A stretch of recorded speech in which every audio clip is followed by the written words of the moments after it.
Wavebreaker Okuden challenge. So, kind of a typical list of enemies it looks like. Let's see where we got. There's a Hilichurl shooter, but that's not really a problem. Ice Shield Hilichurl guard, I'm not worried about that. So I'm just going to go with my usual permafrost team here. There is this Thunder Dwelling thing that mostly just comes down to try to get the Electrogana if it's not inconvenient. Right now my Bennett doesn't have his ult up, other than that everyone has their ults. And then we're going to pop food with cryo damage. Boop.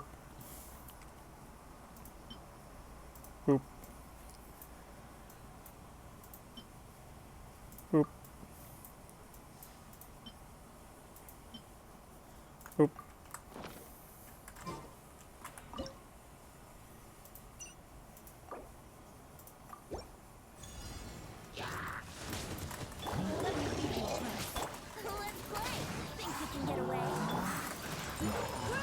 Did he dodge the thing?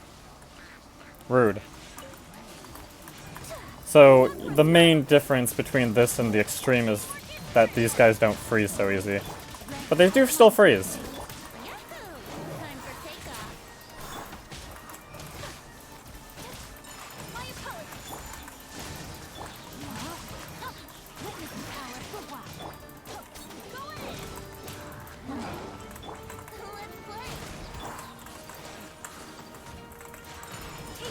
But you get inside the thing, Ayaka. There we go, I think we got the damage buff. Alright, let's refresh the flower thing, the Electrogana.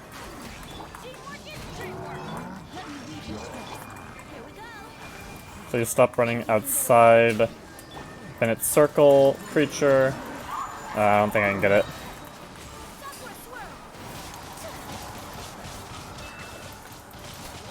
"31 seconds. Damn, this thing does not mess around in time.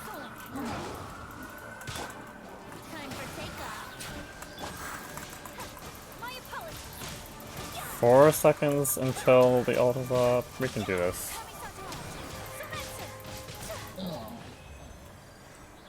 The thing is, when it's like, it's still down to 15 seconds, and this is clearly my best comp. Like, I'm not sure Venti is really correct or necessary. Even though you have to make sure Bennett is really early on, because you don't want him dealing any pyro damage once the freeze starts. I do think his circle, when you actually can stand inside it, like half the time you can't stand inside it because the thing just charges out of the circle, and there's nothing you can do about it at that point. Shinsho, I think, is definitely correct here, and Ayaka is kind of like the core of the team. I think you could use Sucrose instead of Venti, probably. I do think Venti just usually feels better because if he clumps up everyone for that really long time, he's more likely to make it so that Ayaka's ult doesn't accidentally target the wrong thing. But I think so long as you don't get unlucky, Sucrose should still work. Again, it's all for either your battle pass or for 4 Mystic Enhancement ores, and using 4 different foods. And I had to use 4 different foods there. I was down to 15 seconds, right? It's really just for the sake of knowing you can beat the challenge, really, in my mind. I guess I didn't really need the defensive food. You could probably skip that. Well, you say that now, but you don't want to die in the middle of one of those. But yeah, I can go over it's just the same stuff from the last video yesterday. Like, I don't know that you can replace Ayaka to do it this way.